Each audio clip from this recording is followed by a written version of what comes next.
Hi, chickadees! Today, I'm at another location, guys. I'm at work.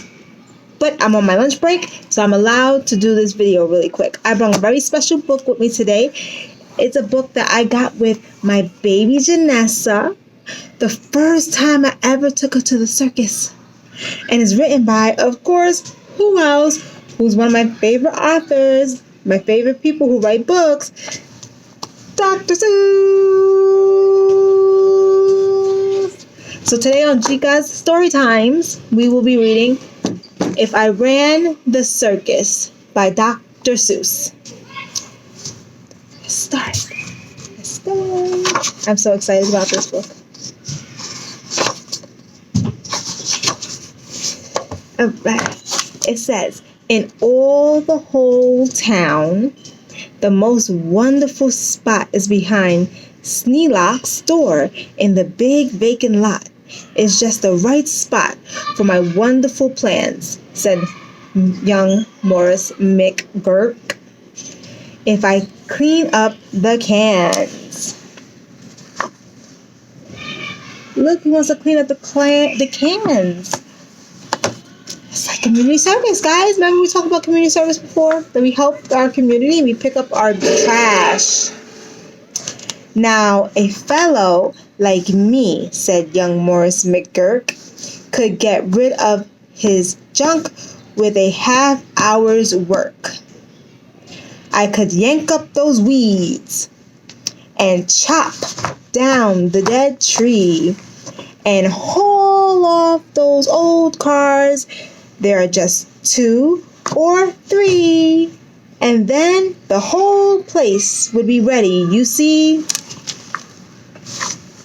it's a pretty big lot, but it's true what he says. If he cleans it up a little bit, maybe he can do something there. All ready to put up the tents for my circus. I think I will call it the Circus McGurkus. The Circus McGurkus, the world's greatest show on the face of the earth or wherever you go. He got a big truck to help him build the circus. So he built a tent with the circus.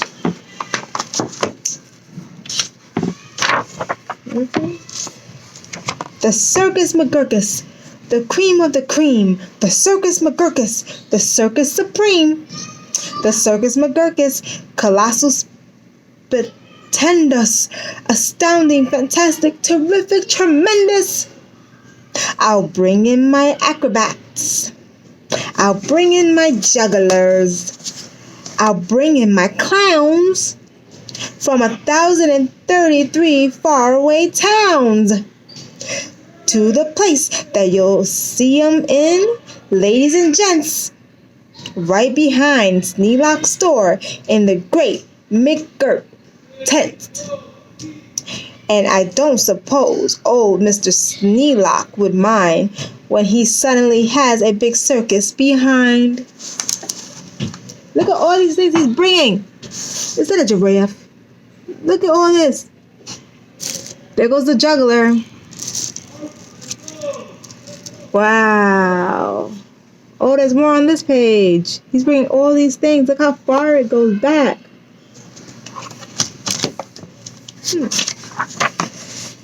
Circus McGurkus. After all, Mr. Sneelock is one of my friends. He might even help out doing small odds and ends. Doing little odd jobs, he could be of some aid, such as selling balloons and the pink lemonade. I think 500 gallons will be about right, and then I'll be ready for opening night.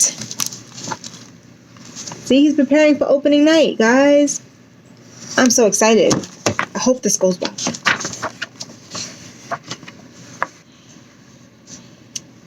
There's a sign that says welcome. Look. Welcome. Okay. What an opening night. What a night. What a sight. I'll hoist up the curtains. The crowd will crowd in, and my circus McGurkus will promptly begin with a welcoming toot on my welcoming horn by my horn-tooting apes from the jungles of Jorn, where the very best horn-tooting apes are all born. 'Cause the very fresh air there is fine for their lungs, and some of those fellows have 2 or 3 tongues.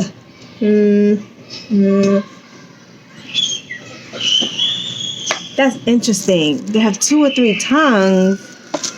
I wonder what that would look like. Because I only have one. I'm pretty sure you have one too. Let's see. This way, step right in. This way, ladies and gents. My sideshow starts here in the first of my tents. When you see what goes on, you'll say no other circus is. Half the great circus of Circus McGurkus is here on stage. One from the ocean of Ulf is a sight most amazing, a walrus named Rolf, who can stand on a one whisker, this wonderful Rolf, on top of 5, 2 for tennis, 3 golf. It's a miraculous trick, if you say so myself. Look at that trick. He's just right there on his little whisker, on top of the balls, on a stoop. That's hard. I think it was magic. On the stage number 2, here is something quite new. From a country called Fruman comes this drum-tuned snoom. Who can drum any tune that you might care to Doesn't hurt him a bit, 'cause his drum tummy's numb. Oh wow, look what he's doing. Long book. And you'll now meet the Foon, the remarkable Foon, who eats sizzling hot pebbles that fall off the moon. And the reason he likes them red hot, it appears, is he greatly enjoys blowing smoke from his ears. Wow. Of course, pebbles like this are quite hard to collect, but Sneelock will manage somehow, I expect. After all, Mr. Sneelock is one of my friends, and I'm sure he'll help out doing some small odds and ends. Look what Mr. Sneelock's doing. Huh? I don't know how he's carrying that, guys. And on stage number 4, see the Willy Wallaloo, who can throw his long tail as a sort of lasso. With a flip of the hip, with a tail of this kind, he can capture whoever is standing behind. What? Me? No. Okay. He can capture old Sneelock. I'm sure he won't mind. Oh, it was behind Sneelock, not me. I'm silly. I really thought it was behind me. Guess not. And now here is a hoodwink who winks in his wink hood. Without a good wink hood, a hoodwink can't wink good. And folks, let me tell you, there's only one circus with wink-hooded hoodwinks. The Circus McGurkus. But look at the hoodwink. He has the hood on, and then he's winking. Can you guys wink? I can wink. Watch. Just with one eye. All right. The show of all shows, there's no other showman who shows you a show with a blindfolded bowman. The blindfolded bowman from Bigger Root. The world's sharpest sharpshooter, look at him shoot. Through the holes in the 4 donuts, 2 hairs on a worm, and the knees of 3 birds without making them squirm, and then on through a crab apple up on the head of Sneelock, who likes to help out, as I've said. Look, see, through the donuts. Oh, wow. And there goes Sneelock. Mr. Sneelock. All right. And now, come to this spot where the spotlight is hot. And you'll see in the spotlight a juggling jot who can juggle some stuff you might think he could not, such as 22 question marks, which is a lot, also 44 commas, and also 1 dot. That's the kind of a circus McGurkus I've got. Look, all the question marks. You see them in the commas? You see all the people watching? He's actually juggling it. Look. Oh, wow. Well. Whew. But that's just my sideshow. A start, a beginning. This way to the big tent. And you'll find your head spinning. Why, ladies and gentlemen, youngsters and oldsters, your heads will quite likely spin right off your shoulders. So hurry, step lively, quick, ladies and gents, and get in your seats in my tent of all tents. My parade of parades is about to commence. Look, we're going to go in the big tent now, guys. You guys are ready? I mean, all the other shows were amazing, but I think what's in the big tent is probably better. Ready?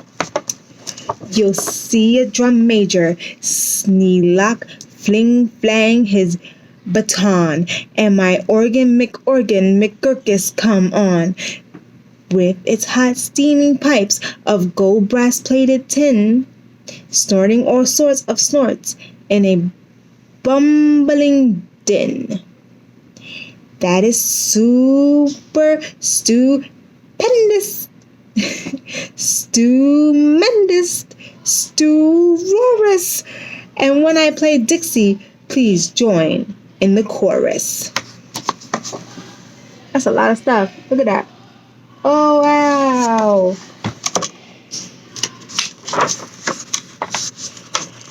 Then a fluff muffled truffle will ride on a huffle, and next in the line a fine flummox will shuffle. The flummox will carry a lurch in the pail, and the thimble will carry a flummox tail. While on top of the flummox 3 harp-twanging snarp will twang mighty twangs on their 3 snarper harp, while in a bluster blows bloops on a 3-nozzled blueser, a noster blows flops on a 1-nozzled noozer. This is hard. And then comes a lion who's partly a trout. Then one more stuff for 45 minutes about. Whew. Dr. Seuss, you are a lot. These are a lot of rhyming words. And then behind them, then while everyone stares, come my to and fro marchers, who march in 5 layers. The fros march on 2s, and the 2s march on fros. Don't know how they do it, but that's how it goes.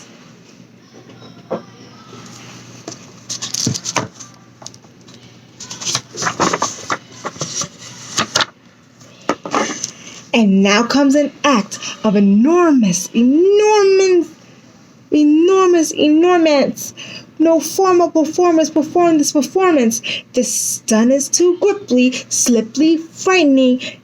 Down from the top of my tent like greased lightning, through pots full of lots of big stickly bush trees, slides a man. What a man on his roller skating skis, and he'll steer without fear, and you'll know at a glance that it's Sneelock, the man who takes a chance after chance, and he won't even rip a small hole in his pants. Whoa! Wow. Oh, next page. We still have a lot of pages left, guys. And now here, in his cage, is a beast most ferocious, who's known far and wide as the spotted atrocious, who growls, howls, and yawls the most blood-curdling sounds, and each tooth in his mouth weighs at least 60 pounds, and he chews up and eats with the greatest of ease things like carpets and sidewalks and people and trees. But the great Colonel Sneelock is just the right kind of a man who can tame him. I'm sure he won't mind. Oh, look at Miss Sneelock.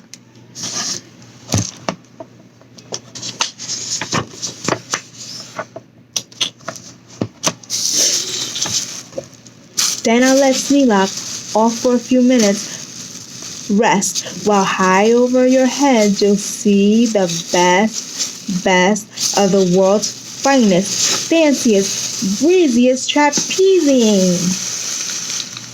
My zoom troop from West Upper Bend, Zen, who never quite know. Wow, they zoop and they zoom, whether which will catch what, one or who will catch whom, or if you will catch which by the what and just where, or just when and just how, in which part of the air. Look at all this stuff. I hope no one doesn't catch, like, misses. That would be horrible, guys. Alright. What a circus. My circus McGurkus. My workers love work. They say work us. Please work us. We'll work and we'll work up so many surprises. You'd never see half if you had 40 eyes.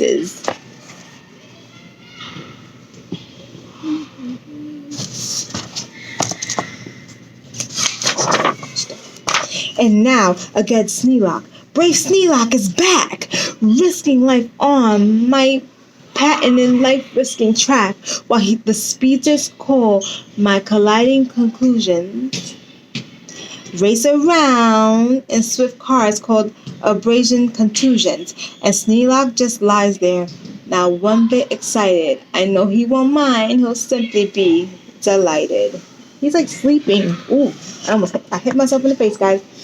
He's sleeping on the track. Oh, they don't run him over. And here in a contest of brute strength and muscle, Kid Sneelock, or my champion of all champions, will now tussle and wrestle a beast called the Grizzly Gashly and slap him around. Then he'll slam him down fastly and pin both his shoulders tight flat to the mat. Kid Sneelock will love it, I'm sure about that. Look at how big the guy is. Oh no! I would run away, but that's just me. Maybe you're more brave than me. Don't know. And while that goes on there, look at this go on here. You heard of my herd of through horns jumpier deer?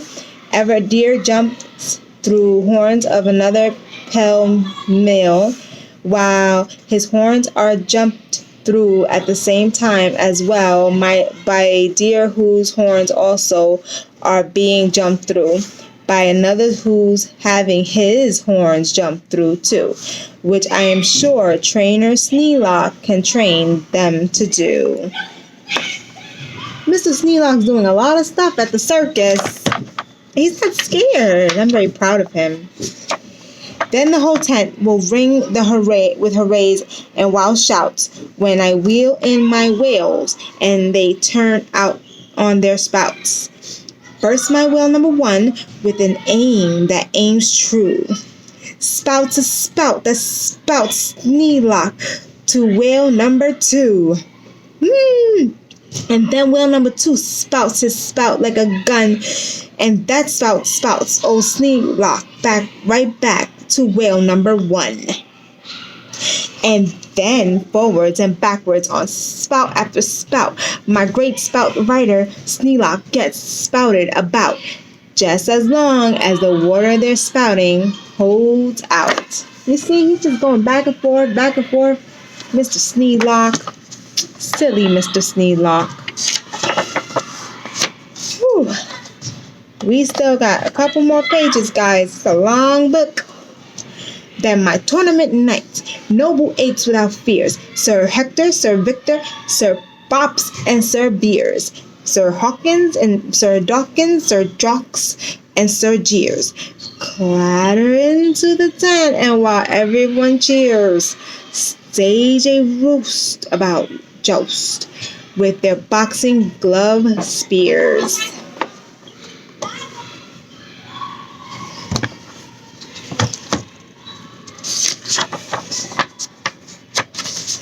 And while ruckus goes on below, at the top of the tent, look, the star of my show.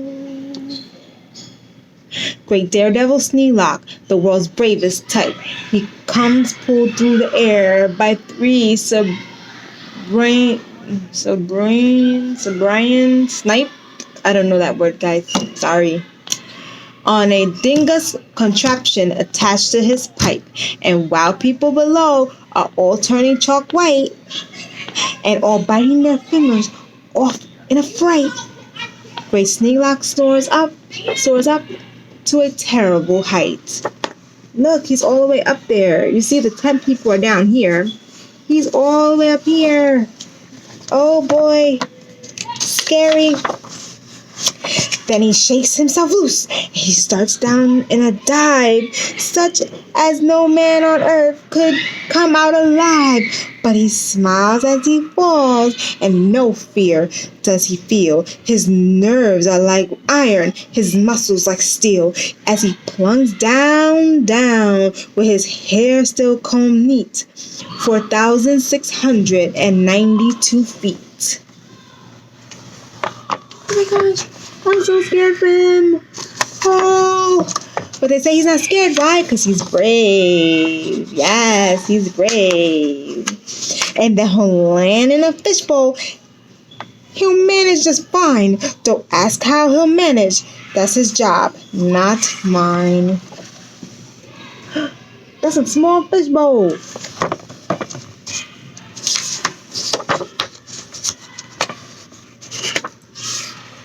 Why? He'll be a hero. Of course he won't mind when he finds that he has a big circus behind. The end. Wow, it was such a good story, guys, right? All the stuff is happening at the circus. A lot of it I was scared. I don't know about you, but I was scared. But Mr. Sneelock wasn't. He was brave the whole time. But then at this last page, you did not see the last page? I think. Look, there's no circus. It was all his imagination. Which means we can think of anything, guys. Anything. Well, I hope you guys enjoyed this Chica's Storytime story. And don't forget to tell your mommies and daddies, subscribe. And if you want to see the video again, watch it again. But also, still remember to tell your mommy and daddy, subscribe. I love reading to you guys, my babies. And now I'm going to finish and have my lunch. Love you.